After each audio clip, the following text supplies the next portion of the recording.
Hey Kiss fans, how you doing? I'm Jason, and meet him in the ladies' room. This is Peter Tiushin. If you're a woman, let's make that clear right now. And today, what are we talking about today? Whoa, rock and roll over. Like you couldn't have thought we were going to do that next after Destroyer. Yeah, so that's what we're going to do. We're going to pick up right where Destroyer left off.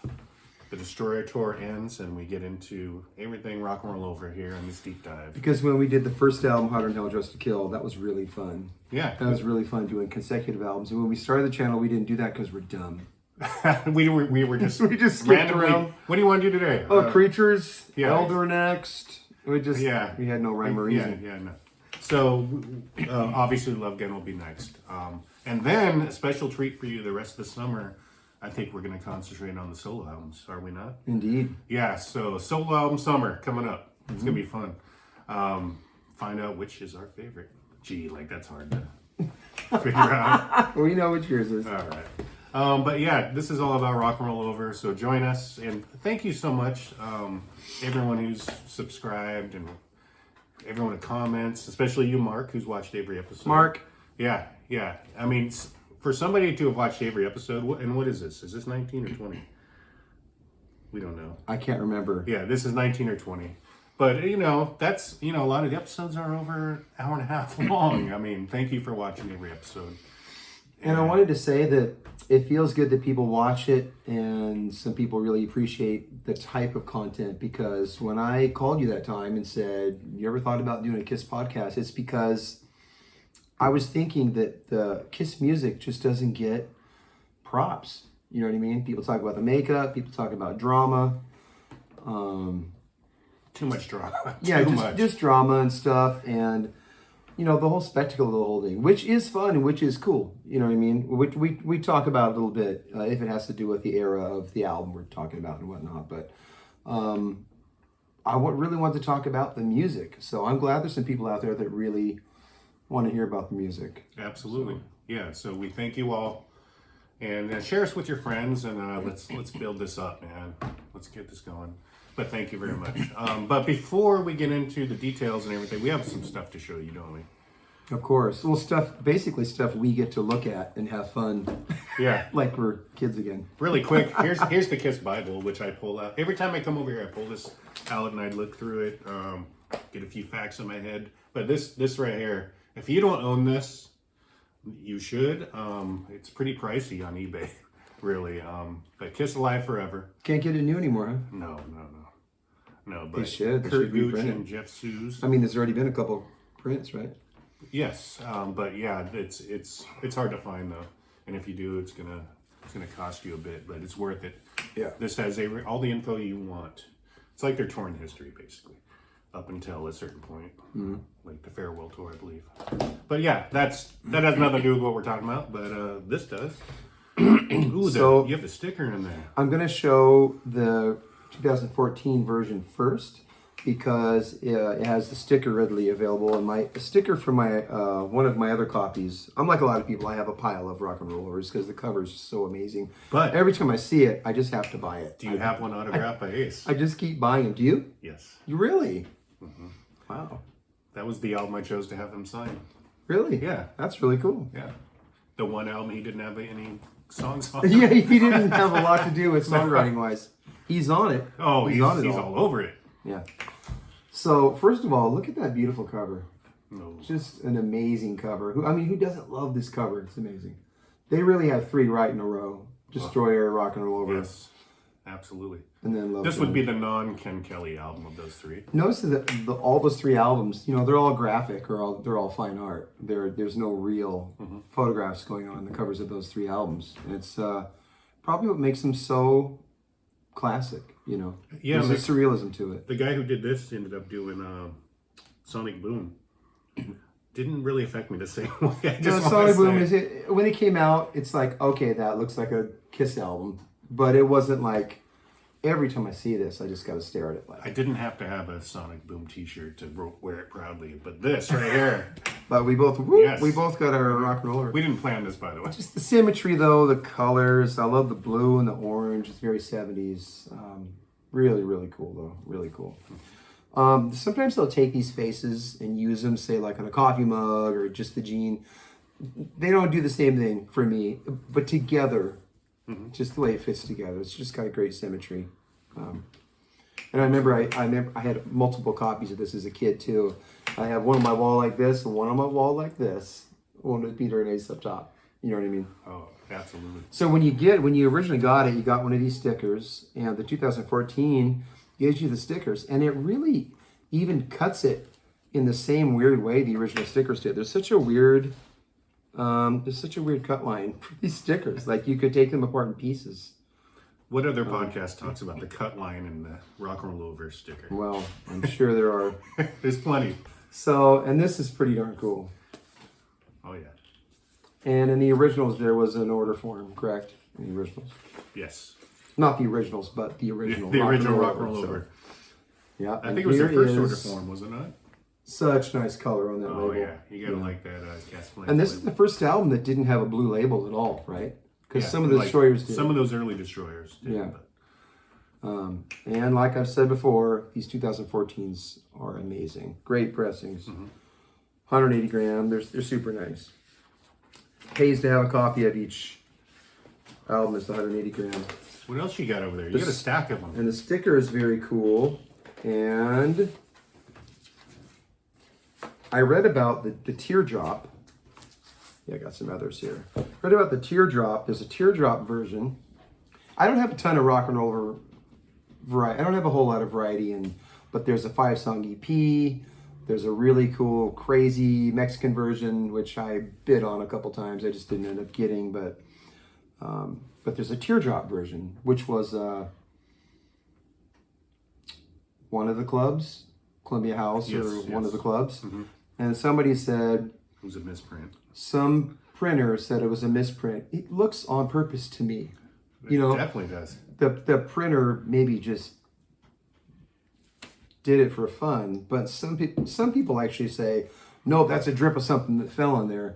But it's a drip coming right out of his eye. Right out of his eyeball. I mean, someone did it for fun, whether they should have or not, or whatever it seems like. But that's a pretty cool version. I don't have that. I just told Jason a minute ago why.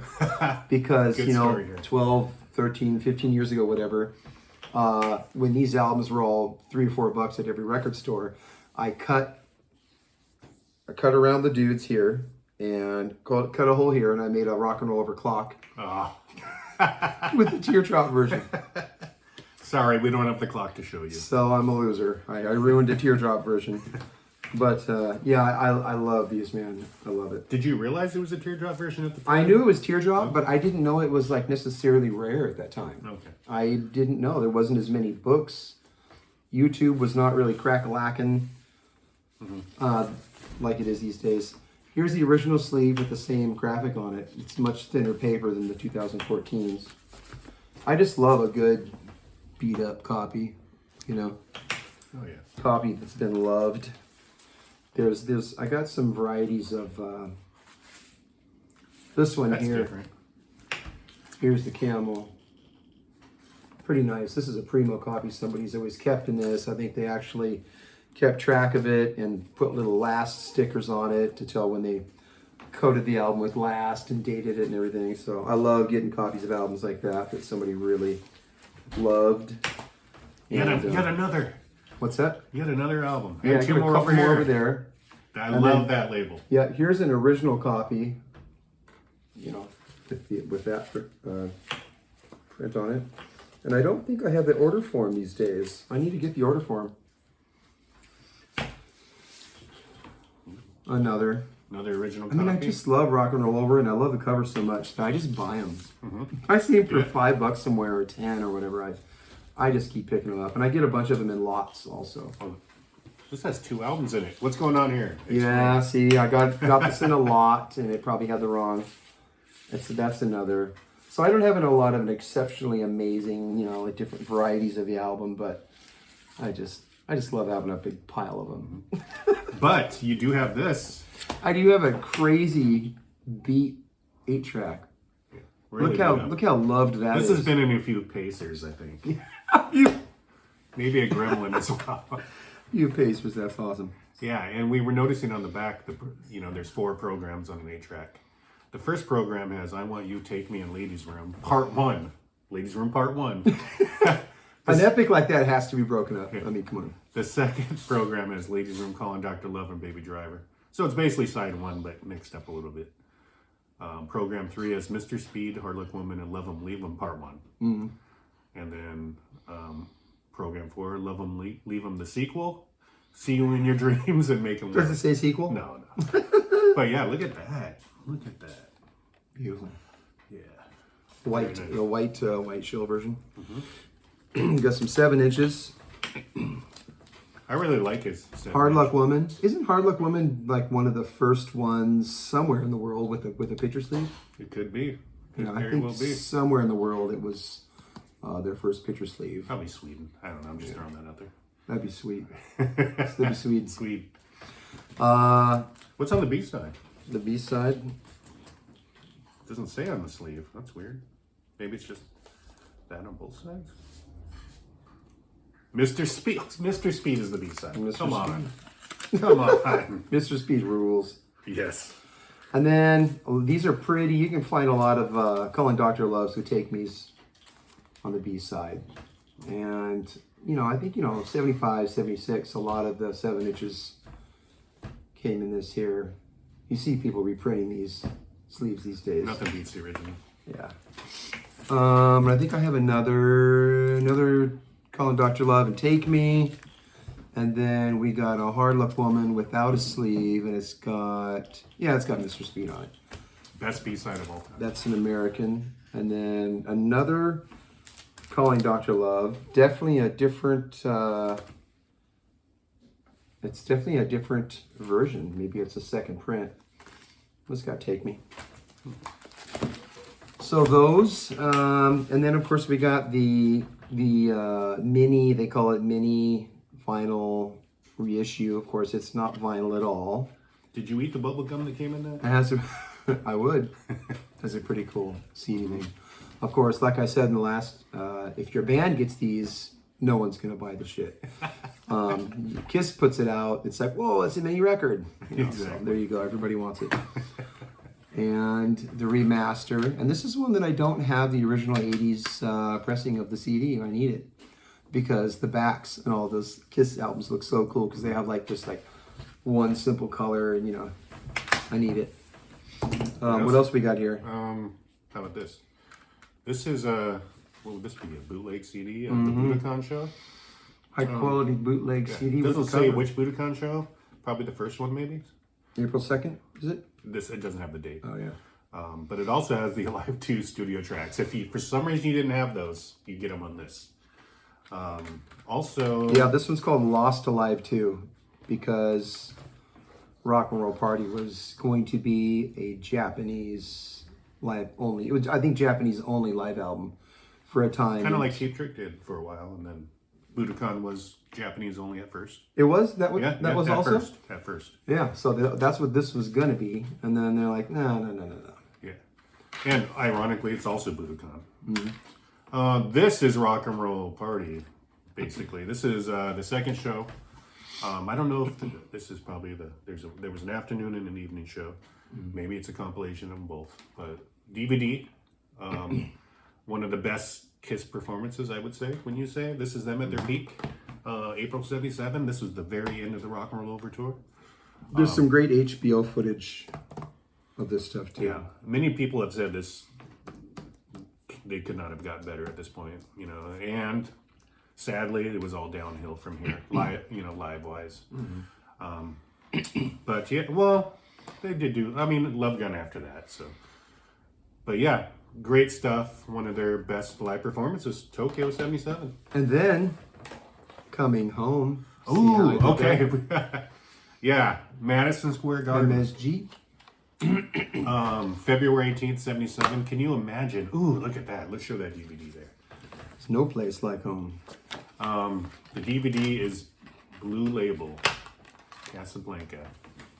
Yeah, Those early DVD Yeah. prints are all Blue Label, man. yeah. If you could just imagine what it meant for Kiss to play at Madison Square Garden.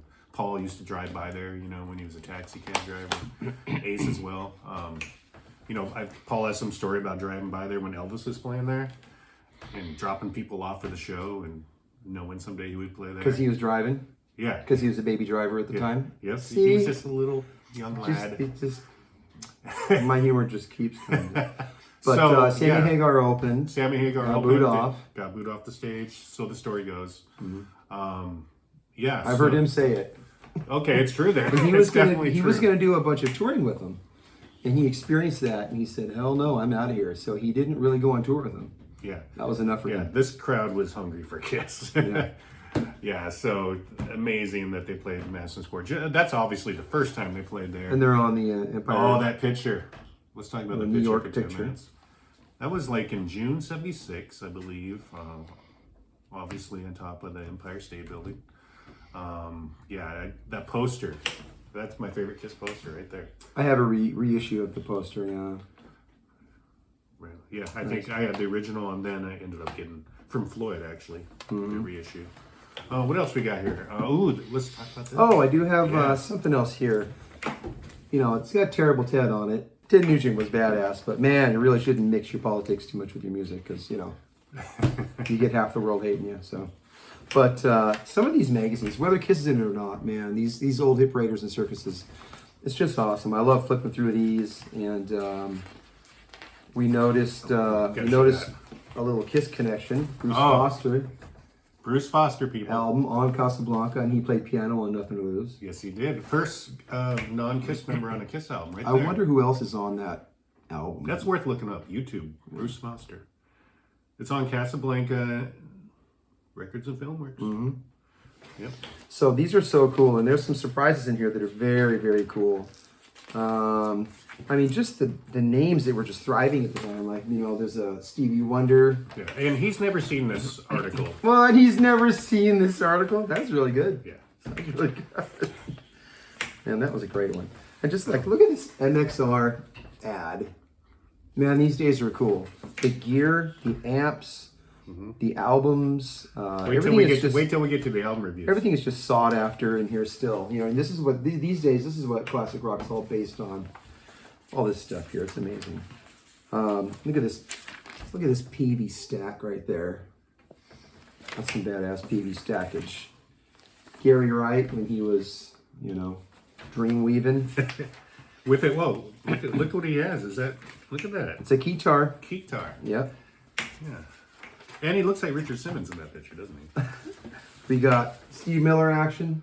It's like everywhere. Steve Miller from the very town we're filming in, Tacoma, Washington.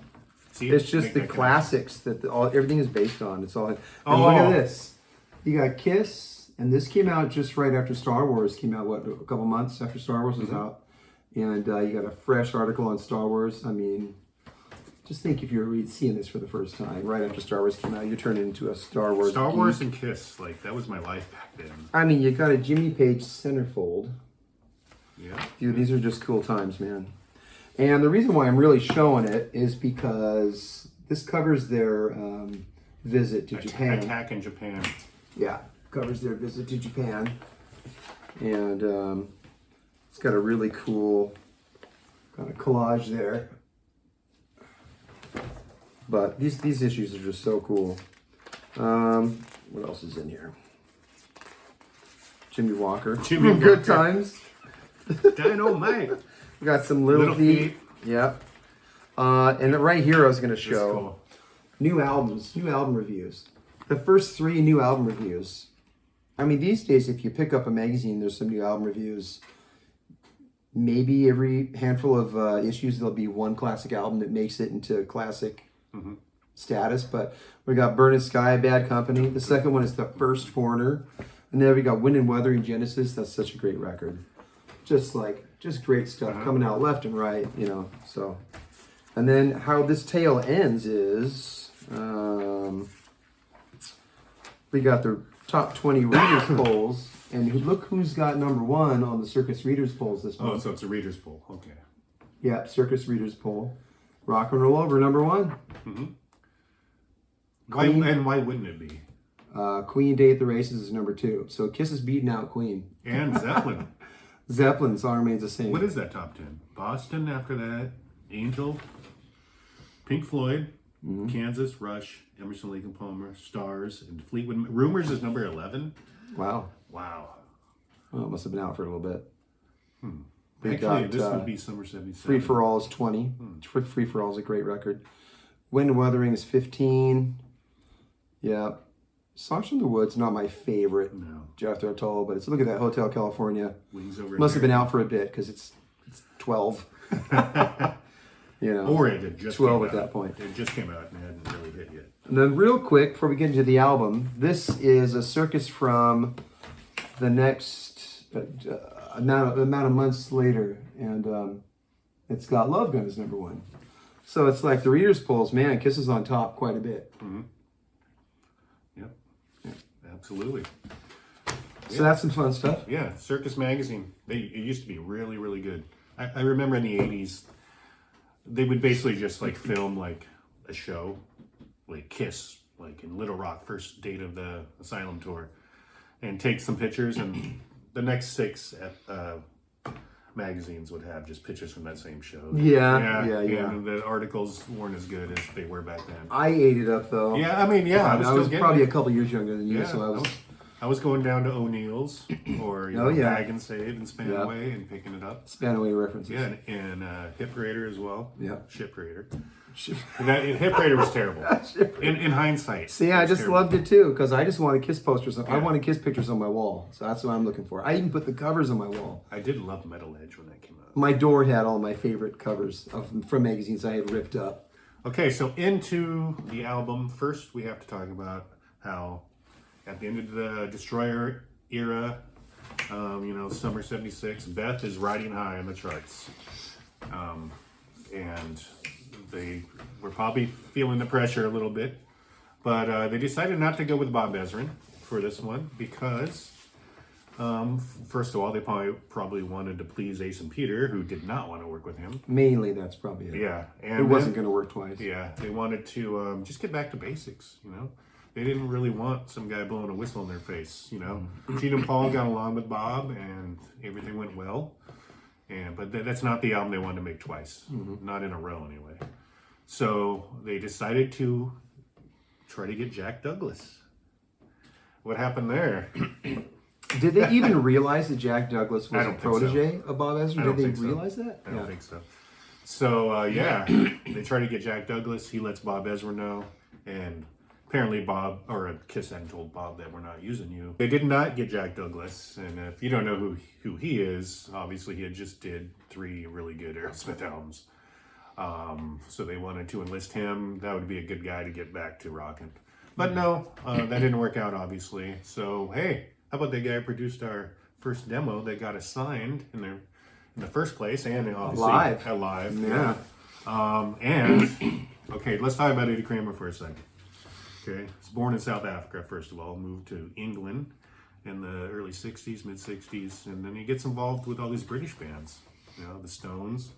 But Hendrix became like his guy. That's every single Hendrix album while he was alive, and even afterwards, Kramer had something to do with.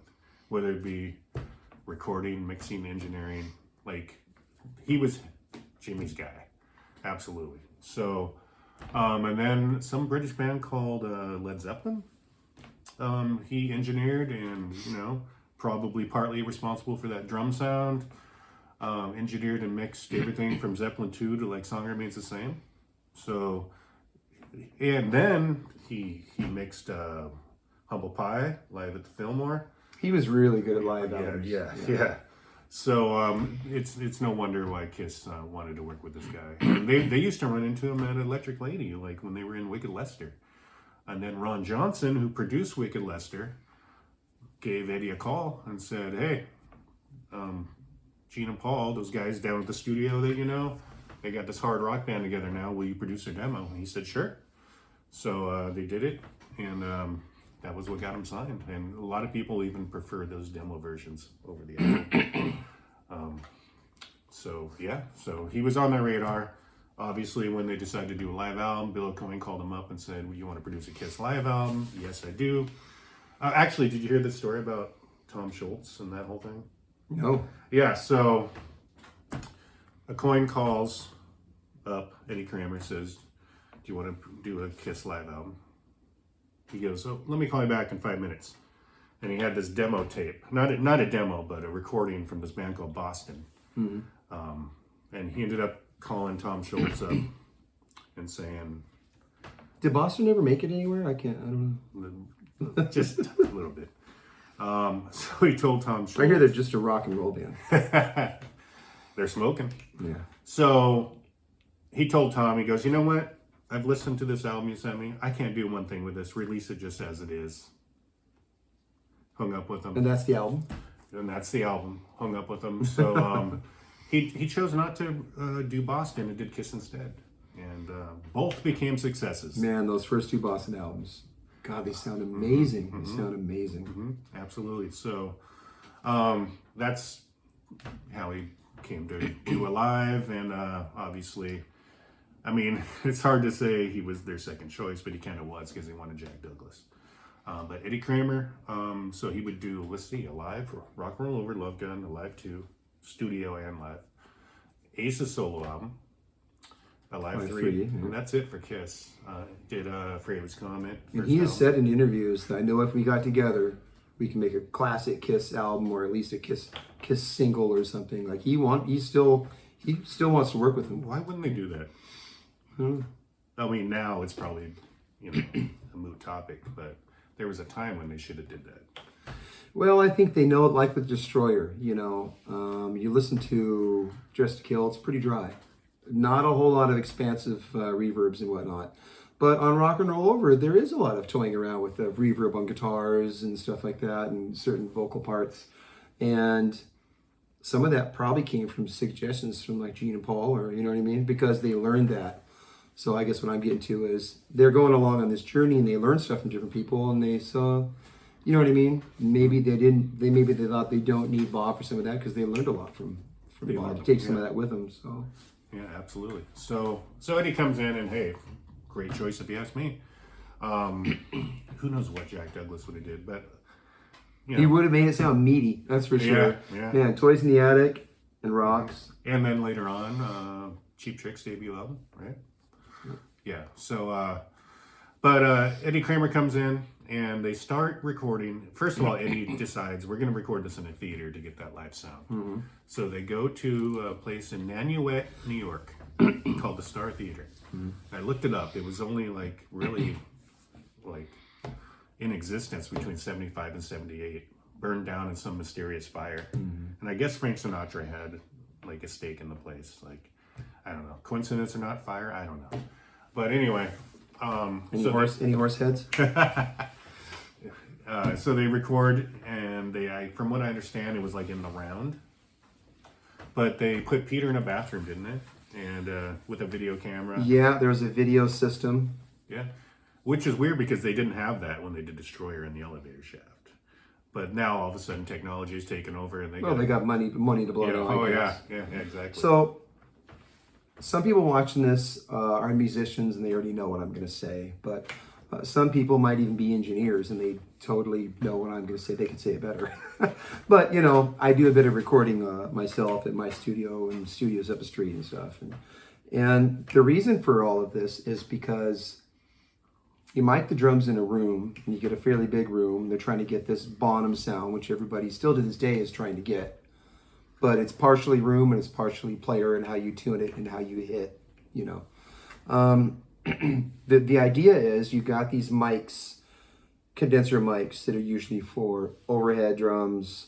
You got some and maybe some dynamics out in the room. The idea is that you're going to compress these room sounds a lot and get this, you're going to bring in that room and get this big, tight, what is called a compressed sound. And that's where you got these peaks and valleys, see where the snare hits, you see a little a waveform there. It's going to chop that all down and it's going to bring up the quieter stuff, being the echo in the room to get that natural, thick ambience that everybody thinks is the Bonham sound, and some of it was an echo pedal actually, or whatever. But Jimmy Page's echo pedal he brought in on certain tracks. But so that's the idea. We're recording in a theater and getting that live sound and trying to get Peter Criss a bigger drum sound, which I kind of think they did on side 4 of Alive 2. Oh, well, But- larger than life, without a doubt. And it doesn't necessarily have to do, it's not completely with how Peter hit the drums. And I think he hits the drums loud enough. I think sometimes it's just how it turns out. You know, you have a mic pointed this way a little bit or this way, or just the reflections in the room, you know, just can, they just really affect things, you know. So that's what they ended up with. And Paul in his book will slam Peter saying, Oh, he totally slams Peter in this. even what do you say? Even a monkey, or I don't know, Yeah. could get a big drum sound in a big room. But there's more to it than that. It's how it's processed. And even though Eddie Kramer, even though Eddie Kramer He played Kramer? even though Eddie Kramer's great, I thought it was Michael Richards. maybe even though Rock and Roll Over's got a bunch of great songs, maybe it's not his most crisp production he's ever made. You know what I mean? He did better on Love Gun. Let's put it that Yeah. But to me, I wanted to say that about the drum sound, because the idea with the video systems, because if you start compressing things a lot, you're going to bring in guitars baffles aren't going to do it. You know what I mean? Baffles are just going to help, but you're going to be bringing in all these guitars, then you won't be able to replace the guitars. What if one's out of tune slightly because you're doing take after take after take, trying to get a good drum take, blah, blah, blah. But that's the story with doing it in a big room like a theater, compressing it a lot and trying to get a big drum sound. So, yeah, Paul basically was saying he realized when they were trying this that Peter's no John Bonham. But he sounds great. I mean, listen to it live too. Mm-hmm. Oh, yeah. Yeah. There's good drum sounds on here and good drumming, but they're definitely no John Bonham. Something happened on Rock and Roll Over where he started getting that snare a little tighter. And I like it, you know. Yeah, you can really hear it on See You in Your Dreams. I guess. It sounds really good. And that carried right into, even more so on Love Gun. It's so tight on Shock Me. Yeah, and on Live too. Uh-huh. It sounds great on Live too. Yeah. I think he started, who knows, maybe an engineer said, maybe let's tune that up a little higher. Corky. Yeah. Maybe Corky had some Corky ideas and just said, tune that snare up, baby. Let's get some rubber sole snare sound going on. When you're the engineer on an Eddie Kramer album, you better be doing your job. Because Yeah. Eddie Kramer is one of the best engineers of all time. And you better have a cool name like Corky. Corky Stasiak. That's a cool name. Yeah. Yeah, so they record the album there. But wait a second. The Destroyer little promotional train isn't over with, is it? Because right when they were done recording, they fly to Hollywood. Paul Lynde Halloween special. October 19th and 20th, they film it. One of the drum techs in the Bible is quoted as saying that John Travolta was on the same lot filming Welcome Back, Kotter. And he was talking to him about Kiss. Yeah. That's a cool Really? thing. Yeah. Wow. So Kiss they were starting to get huge. Yeah. And the Paul Lynde Halloween special, of course, would be there. Ed Sullivan aired on Halloween, right? 76. Yeah. And then so then it's the Destroyer little promotional thing is done. It's all about this. They even hired Danny Goldberg to be their promotional guy. They got Zeppelin's promotional guy. Later on, he worked with Nirvana as well. But Danny Goldberg, publicity was behind them, and he landed them an article in Rolling Stone. Mm-hmm. And they started rehearsing for the tour. And a lot of that's on film, isn't it? That black and white footage. I don't think they're wearing makeup, right? Yeah. Yeah, and they filmed some promotional videos. I always thought it was an odd choice. I Want You, Hard Luck Woman, and Love 'Em Leave 'Em, which wasn't And Love 'Em and Leave 'Em. Wasn't a single. Which wasn't really ever even They didn't do considered. it live. But it's a Gene song. Yeah. But they could have did Dr. Love. Yeah, that's true. Yeah. Yeah, but anyway, those are cool videos. I'm sure you've all seen them. Paul playing the double neck. Cool stuff. Yeah, a lot of stuff was happening in this era, like the comic book was right around this era.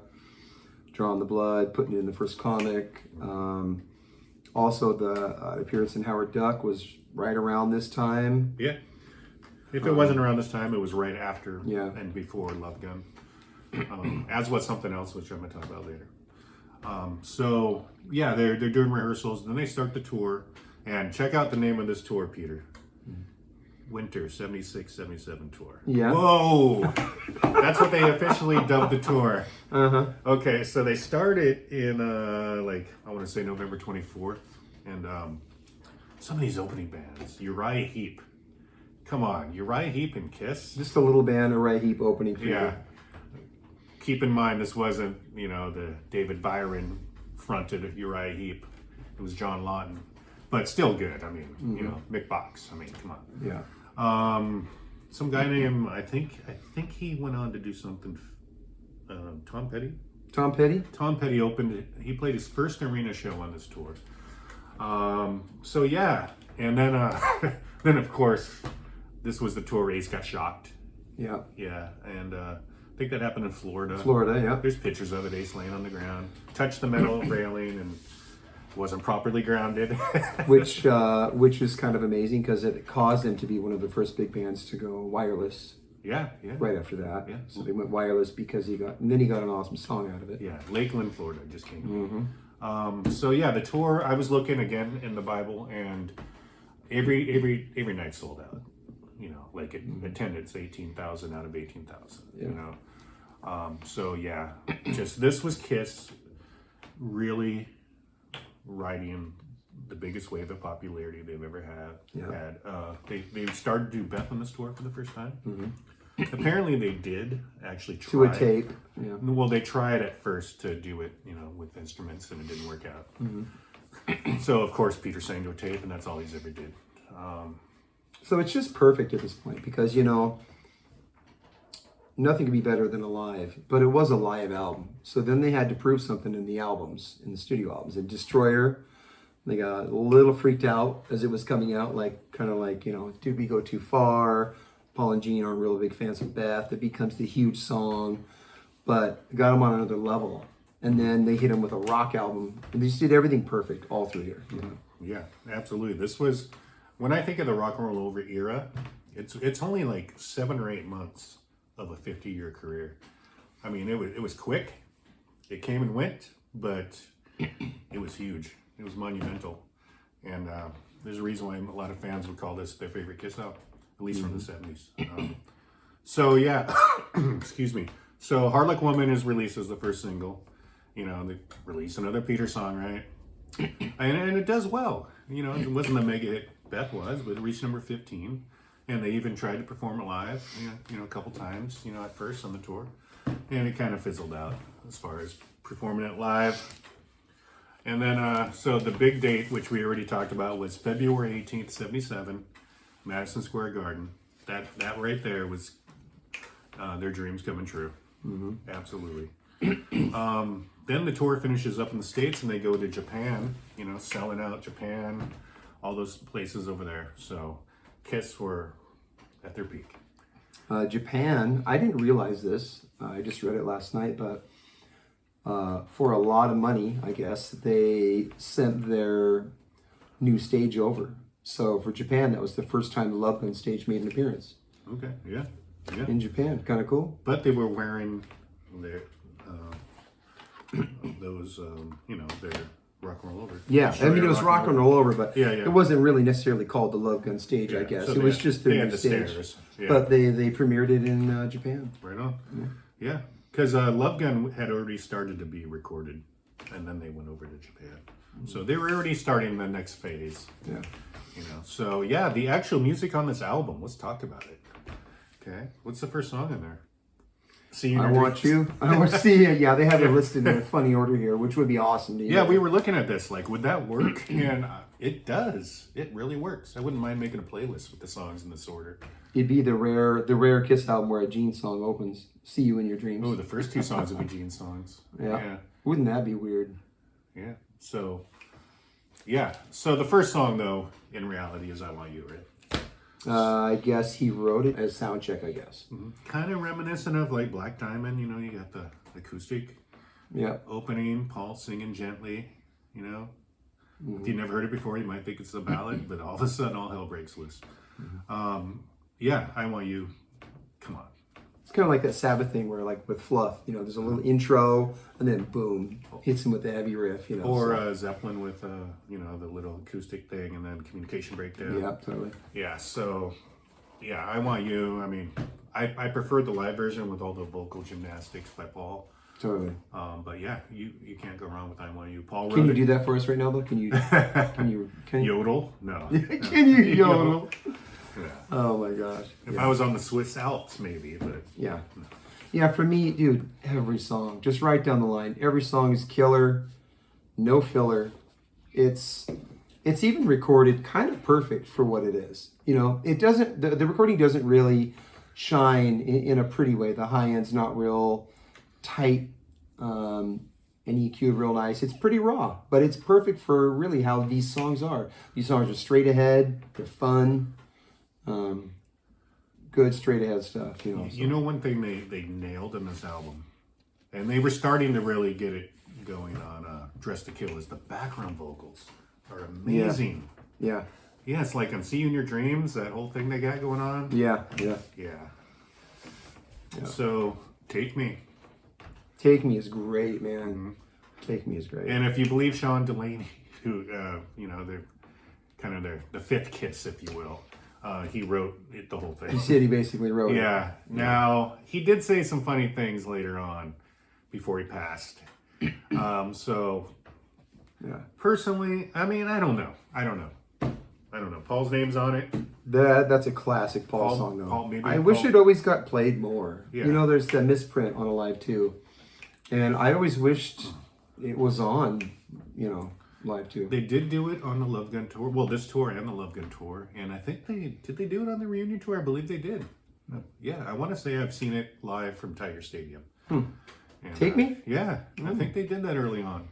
So, you know, it wasn't completely discarded, but definitely not irregular in their set. Yeah. You gotta love the groove to it. Yeah, the lyrics are kind of juvenile. But I blame Sean Delaney, he wrote it, right? No, it's a great song. Yeah. And the awesomeness is from Paul. Yeah, no, Paul makes it his own. It's a great tune. Yeah, it cooks along. Really fun tune. And it's a great second song on an album. Yeah. The second song has got to be killer. It is on this one. Yeah, I Want You opens the album how they wanted to open it, but I think Paul probably knew Take Me is killer, and that's going to be number 2. Yeah, like look at the second song on Destroyer. I mean, doesn't get much better than that. Yeah. You know, I will say though, the second song on Love Gun is not a good second song on an album. What is 2 on Love Gun? Christine 16. Oh, yeah. Great song, don't get me wrong. I would have put it a little further inside one, probably. Yeah. So, But they knew it had single quality, so, you know. True. So they were already, you know, like later on, the single would always be the second song, it seems like. Yeah. So Heaven's on Fire. I guess maybe that's the only one. Yeah, Tears Are Falling was on side too. Yeah. Yeah. Anyway, Calling Dr. Love. Dr. Love. What do you have to say about that? Bad Lovin'? Yeah. I mean, I love it. I think I love the Alive 2 version more. Really? Wow. Okay. Love Dr. Love on Live 2. Okay, so it came from Bad Lovin'. And a few other songs, really, at least one other song. And Bad Lovin', the chorus is terrible. You know what I mean? Bad loving. Yeah, it's terrible. Anyway, they perfected it. Bob Ezrin did not want Bad Lovin' on Destroyer. He wanted nothing to do with it. Yeah. But Gene throws stuff together. He doesn't know if it's going to stick. He's just having fun, writing a million songs. yeah, You know. his songs are like Frankenstein songs, pieces put together, you know.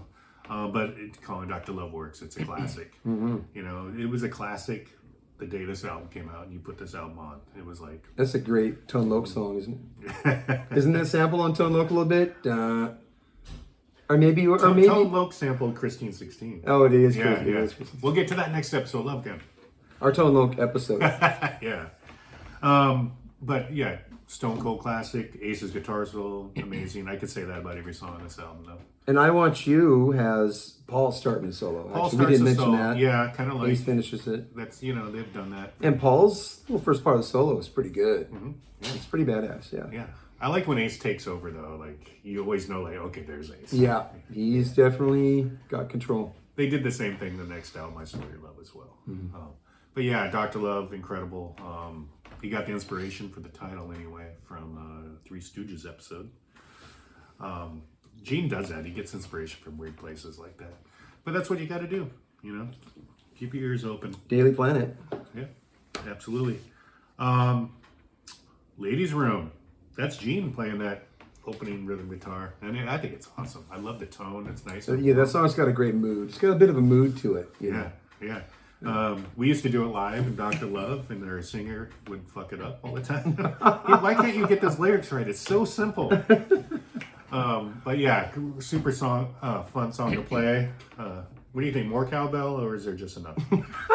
Perfect. Okay, it's perfect. I remember listening to it in my room when I lived in Kapalson out there, and I'm putting it on and thinking like, God, my parents are letting me listen to this nasty music. You know what I mean? Just perverted shit. And I've told the story before, I think. My friend used to have the Rock and Roll Over songbook. Like, all the lyrics and the tablatures and stuff. And the lyrics for that song said, meet me in the ladies' room, but it was MEAT in the ladies' room. Oh, yeah. Get it? No, I don't know if that was the guys getting the book together, having a laugh, or if it was submitted to them like that.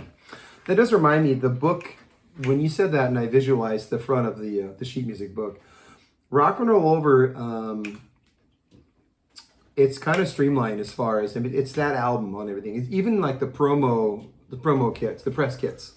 It's just kind of like the album cover stuck on there. They didn't do a whole lot of creative stuff with it, and it's this square, Yes, so press kits, the envelope, or the folder, the guitar book for it. It's kind of that album cover, and as for a square, nothing's better. But I mean, I guess they just knew they struck gold.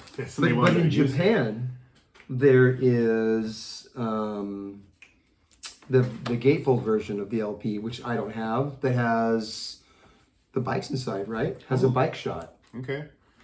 So that's pretty cool. But a lot of the Rock and Roll Over stuff it's pretty basic. It's just the album cover.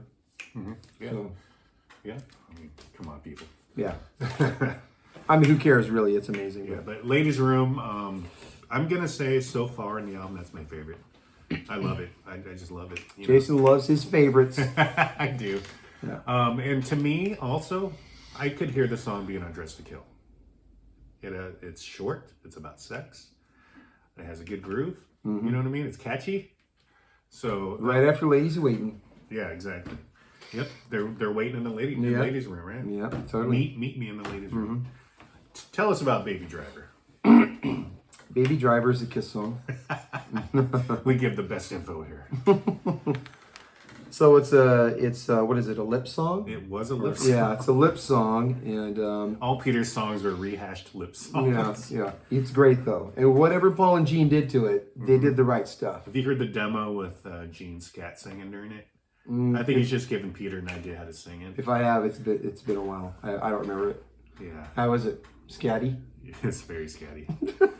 Scatman Crothers. Is it jazzy? Does it swing? Nah. It rocks though. No, I love Baby Driver. There are some I people do out there too. that hate it. It's the love-hate song on the album. Oh, Peter's screaming and it's just going nuts, and dude, Yes, he is. it's amazing. Yes, he's in the bathroom all alone. He's screaming. Recording What a great ending to side one, Yeah. So yeah, it was a lip song about apparently their bandmate, Peter and Stan Penridge's bandmate, got a new sports car and apparently wouldn't drive it fast or anything, so they called him a baby driver. They got weird inspiration for songs in that band. Yeah, listening to someone's phone call and things like that. His girlfriend keeps calling and complaining. Let's write a song about it. That's divine inspiration right there. Anyway, so Peter, and again, Paul rips on Peter in his book, saying Peter doesn't know how to play any instruments or anything, so he would just have to bring these old cassettes of his band Lips. Yeah. And we would have to listen, and they weren't really songs, they were just fragments of songs. So it was something to work with, though. I mean, what are you going to do? They did it. Yeah. Gotta love the crunchy guitar. I mean, if you like Ace riffs, they're all over this song. Ace just goes wild in the song, really. I love the background vocals. The Gene-dominated background vocals towards the end. You know what I'm talking about. Yeah, Ace didn't really write on this album, but he played a lot. No co-writes. It's like there's no Ace co-writes or obviously lead vocals, but man, his guitar in this album, it's like this might be his best guitar Kiss album besides having Live. Ace not write, and he like on a verse of a song, Ace will bring in like a really simple riff, and then there's some place for it to go when it graduates to the chorus or Shock Me or the stuff on the first album. But the thing is, this album doesn't have an Ace song. So there's a continuity to it. It's like Paul Gene, Peter. And there's Peter, but I think that's a heavy-handed Paul and Gene song. They just didn't take credit for some of the aspects of that tune. But it's a very Gene Paul album, which adds to its consistency, which is the consistency I feel also when Creatures came out.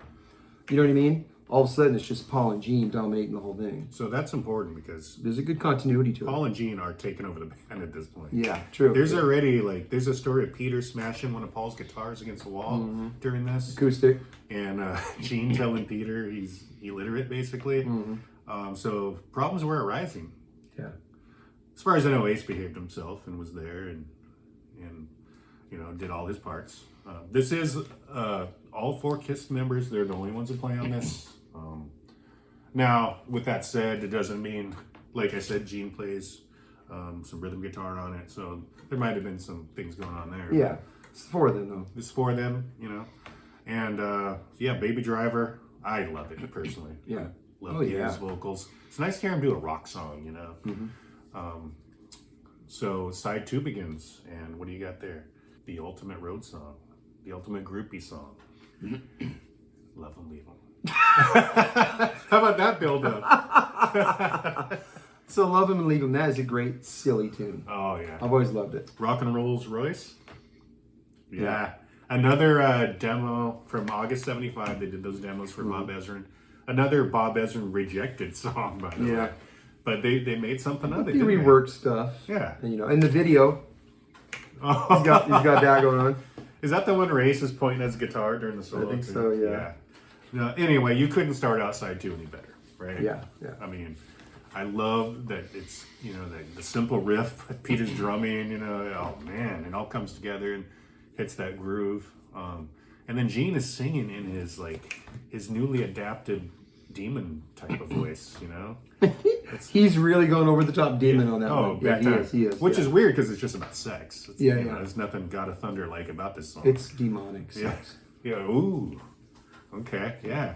But yeah, great song. Catchy. Not like could have been a single catchy, but just a good catchy rock song. I've always loved it. Great album track. Great deep track. Yeah, you couldn't have started side 2 off better. And by the way, Peter. Yes, Jason. This is probably my favorite side on any Kiss record. Here's that favorite again. Favorite album? Favorite cover? Favorite side? It's not my favorite cover. It's not your favorite cover? No. Whoa. No. What is your favorite cover? I like Love Gun better than What's that. your favorite cover? Alive, if you're counting that. Yeah. Come on, Alive. Yeah. Studio album, I just think Love Gun's awesome because they're there, they're they're big and bold, and there's the prey. The prey. The chicks are all over it. Yep. Kim Kelly's wife, right? Yep. Anyway, we're gonna get to that next episode. Let's not get too far ahead of ourselves.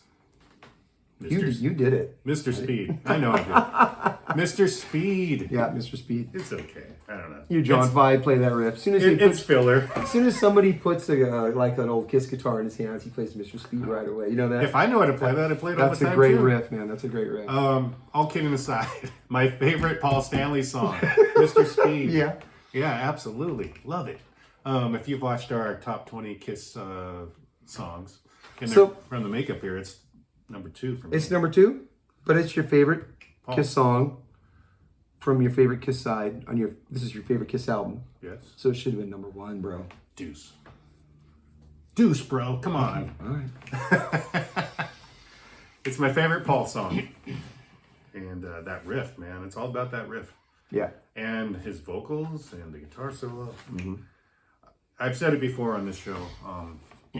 When Kiss showed their influences, I always love it. And there's a lot of Stone swagger to this. I just love it. It must have been painful too. It sounds like Paul got poked because he's like, ow! Yeah. It's kind of like, what's his name's, what is the group? Faith No More's, didn't Faith No More redo Easy? Yeah, oh, I know what you're talking about. Ooh! Yeah. Ooh! And then Paul's like, ow! I know. Mike Patton sounds like he's smelling a bad fart. Yeah, someone poked Paul. Yeah, but no, Mr. Speed is amazing. It's about somebody who picks up the chicks that fast. Kind of like how Ace got his nickname because he was good with the chicks. But yeah, amazing song. Can't say enough good things about it. Killer, no filler. Yeah, you like it, right? Yeah. Okay, it's not just me. You can talk about Mr. Speed. It's okay. You're going to talk about Take the next one. song. One to grow on. The next song's all you. What's the next song? See You in Your Dreams. I love See You in Your Dreams. It seems like people didn't think it was that successful on here, and Gene didn't seem to think it was because he redid it. But I love it. I love it on here. Yeah, the background vocals, right? Yeah. Yeah, it's simple. It's 2.5 minutes. Again, could have heard this on Dress to Kill. Mm-hmm. Yeah, amazing. I mean, I do like what Gene did with it on his solo album. Mm-hmm. Rick So do I. Rick I think Nielsen. it's great. I think it's great. That's the Michael DeBar song too, right? Mm-hmm. Yeah. So I like both versions, but we're gonna get to the Gene version when we do that album here in a month or two. A lot of people would say it's one of the lesser tracks, you know. No, not at all. It rocks on here. It rocks on here a little more than Gene's album, but I like the solo version too, you know. Mm-hmm. Yeah, definitely. See You in Your Dreams. Best thing for me about it, the background vocals, especially at the end when they're playing off each other. Yeah, it's like Gene, Paul. Amazing. Yeah. Hard Luck Woman. I mean, I think it's great. No, it's fine. It really does remind me of Brandy. You know what I mean? It really does. And it's coming from that thing, and it's going for a Rod thing. He's referring to the Looking Glass song, Brandy. The lyrics were sort of influenced by that. Yeah. You know? It was a big And the hit at music time. was sort of written, Paul says, as an exercise for somebody like Rod Stewart, and he wanted to give it to him even. Yeah, so first of all, if you've never heard these songs, God help you. But Maggie May and You Wear It Well, which are very similar to themselves, it's very much in that vein. And, you know, it's right up Rod's alley, really. Gasoline Alley. It could have been a big Rod hit, really. It could have been a big Rod hit. You know? Yeah. And with that kind of a song for him, it could have been big. It could have really been big. And it makes you wonder if Beth wasn't the big hit it was at the time, would they have even gave the song to Peter? Yeah, because Gene in particular was like, that needs to go to Peter because he could do it justice. So. Yeah. Gene is a smart guy. Let's just get that straight right now. He's not always trying to be. Yeah. I mean, he's sticking the tongue out all the time. He gets on the front of the magazine, but he definitely, you know, there was a strength in the democracy of the thing. You know? He's Paul doesn't like to give him credit as being a good businessman, but he has some good ideas. Yeah, some ideas aren't so good, but you know, kiss condoms. you take chances, you're gonna fail. I mean, no, kiss condoms is what. Kiss condoms and kiss caskets. We'll get you coming and we'll get you going. That's the line. You can use them at the same time. Paul claims he came up with that line. I'm single. Will I ever see another kiss condom again? That would mean you have before. Maybe if I get a kiss coffin. Kiss coffin with a K. Hey, it can double as a cooler before you pass. All right. Totally. Yeah, that'd be cool in the background. Absolutely. Not. Absolutely. Let's get a GoFundMe page to get a kiss coffin. Absolutely Do not. they even still sell them? I'll just continue picking up crap from the Goodwill. It's just like this rock and roll over tape that's You got that at the Goodwill? looks like some house painter had it or something. No, I can't remember where I got it. I probably got it in a lot, you know.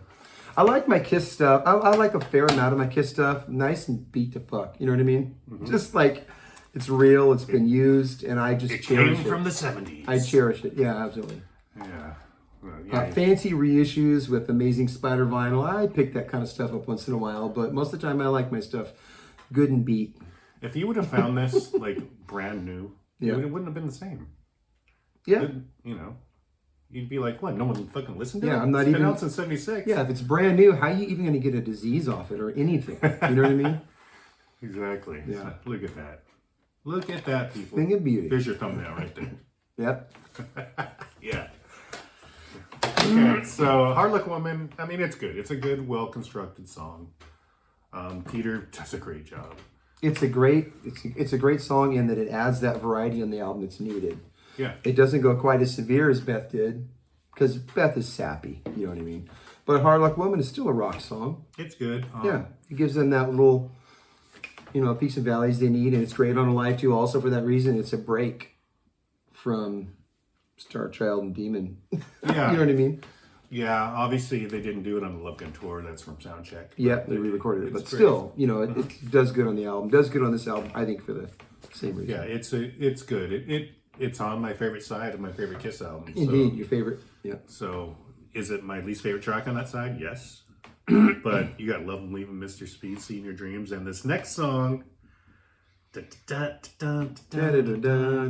We're just come gonna sing it. Yeah. Making Love. Yeah. Absolutely incredible. Maybe my second favorite Paul It was song. one of the heaviest songs they did Oh, up to yes. that point. Just this rocker. And here's the cool thing about it. He's right. It's super heavy and fast. But the acoustic guitar is perfect in it. Like, I don't know whose idea that was. Maybe Kramer's. I love the delay. Wait on the vocal. I love the delay. They're messing around with effects more than they did during Dress to Kill. Whether that's all Kramer or Paul or somebody having the Maybe ideas some that tricks stem they from learned from Destroyer. Ezrin, maybe. You know. Yeah. So yeah, it's incredible. There's not really much to the lyrics or the chorus, you know. But Paul, he's going into Robert Plant mode, especially in the live version. Amazing. It's hard to believe such a good song ends an album like that. It's a great vehicle for just tons of energy on a live too. It's a great. Yeah. Oh yeah. They've even brought it back these days. They're doing it live. Haven't heard it, and I will in November, but I'm guessing it doesn't sound the same. Yeah. But yeah, you couldn't ask for a better. Yeah, what's he gonna closer. do for the vocal gymnastics these days? No comment. Yeah, if he just keeps it mellow, you know. Yeah. I guess in November I'll be back here sharing my thoughts with you after I see the show. The show's on a Monday, maybe. It's not sold out, right? No, and I Yeah, told you, I'm tickets gonna are cheap. go. Tickets are cheap. Well, I'm gonna go. I want to go, but been a little broke lately, and I want to get tickets for all my little ones. So, because it's the last time they're gonna see it. I think the tickets were $39. Yeah. Yeah. And my little guy, I got a 5.5-year-old. He's never seen it, Oh, last but chance. he walks around doing that Yeah, all the time. last He's chance. got to go. He's got Last to go. chance. He won't Yeah. know that Paul's lip syncing. What? he won't He's know. not lip syncing. Well, you know. He sings the tracks. he He- sings the he's, tracks. he's singing. There's a little trackage going on, obviously. Sinking Stanley. Have you seen that video? Sinking? No, I haven't. Okay. Sinking Stanley. Well, a lot of you probably know this. You know who Sinkin' Stanley is, right? The guy who always tries to call Paul out for lip syncing. He went to Paul's. This is an interesting story. He went to a Paul art gallery kind of exhibit thing where Paul was in Florida. Yeah, I didn't see this. Yeah, this is on YouTube. And so Doc McGee's there. And Doc McGee is just kind of mingling with fans and stuff. And he goes, Doc, you mind? Can I ask you some questions on video for my YouTube show? You know, Doc's like, yeah. You know, and he goes, okay, but I'm warning you right now. He talked about this in Howard Stern. I'm warning you, or not Howard Stern, Ed Trunk, sorry. He said, I'm warning you right now, when we start the interview, I'm going to go into character and I might throw you off a little bit.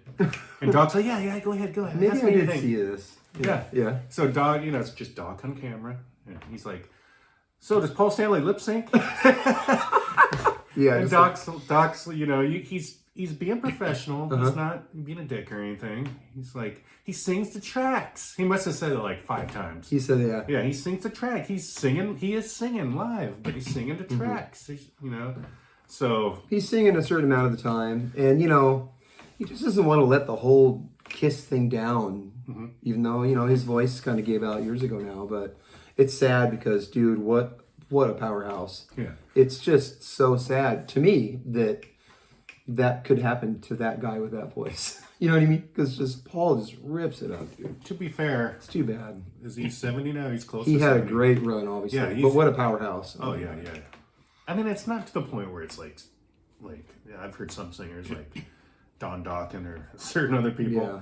Like, Well, Don Dawkins has some troubles. yeah, but- it's not to that point, but yeah, I'll take enhancement. I'll take tracks. He's singing the tracks. Yeah. At times he's being beefed up, and I think at times he is sinking at certain times where he just knows he can't hit those notes. But he doesn't want to let the whole Kiss thing down. They want to have a nice big ending. They're going to. It's coming soon, so all the haters will be able to just shut up soon, you know. But Yeah. I want my kids to see it. Gene's going to be singing. Paul will be singing much of it, and the other 2 guys sing great. My kids are going to love it. They play great. I do. Thanks for reminding me because I do need to get tickets for that. Yeah, there's not really any controversy about whether they're playing their instruments or not. You know, they're not like Nikki Sixxing it up there. Yeah. Oh, They're really? really- See, I thought Nikki Sixx was playing bass, but there's things beefed up all over the place.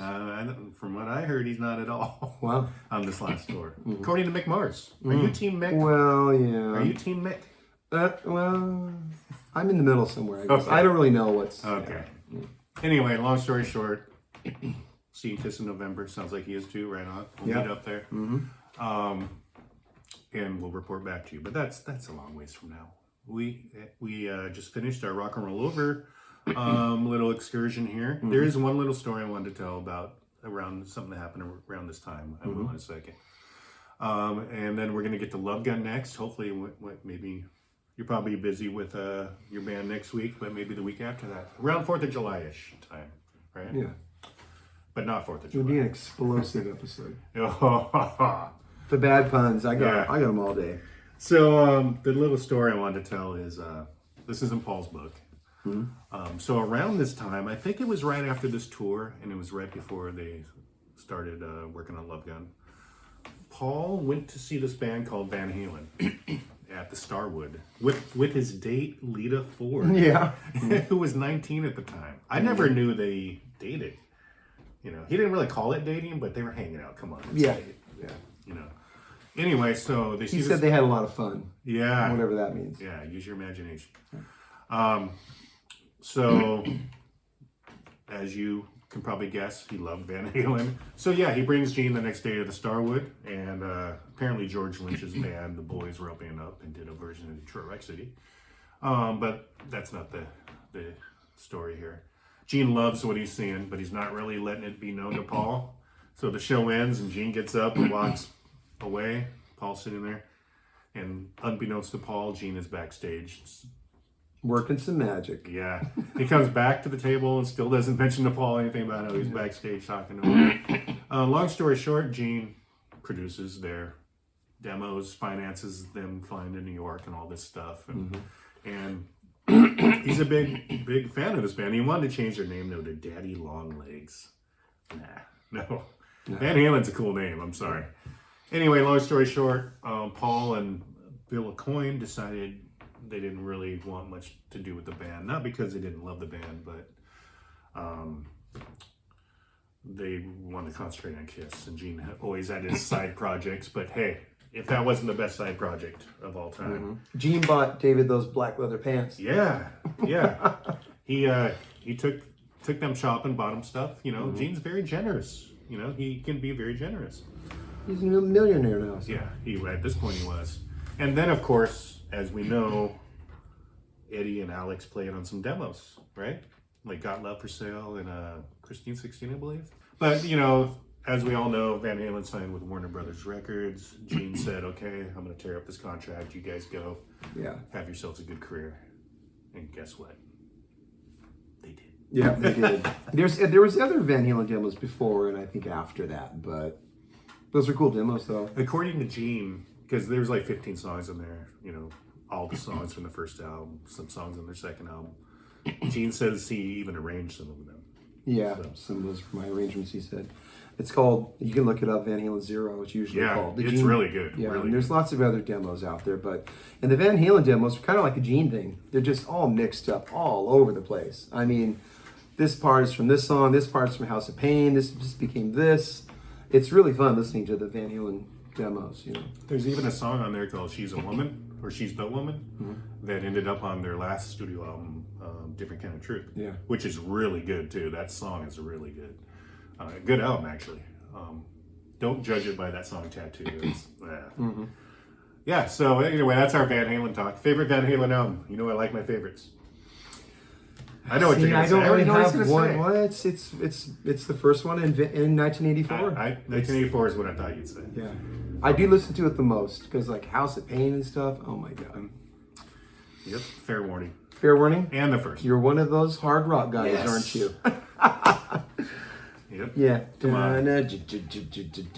Yeah, I mean, Fair Warning's great. But for me, the first, all of them. And Diver Down gets... I took you for a Diver balance Down kind gets... of guy. What? Balance. What? God. Dude, Diver Down, though. We almost just fought. That whole, that whole run of Van Halen records. And I think Diver Down is just up at the top with everything else.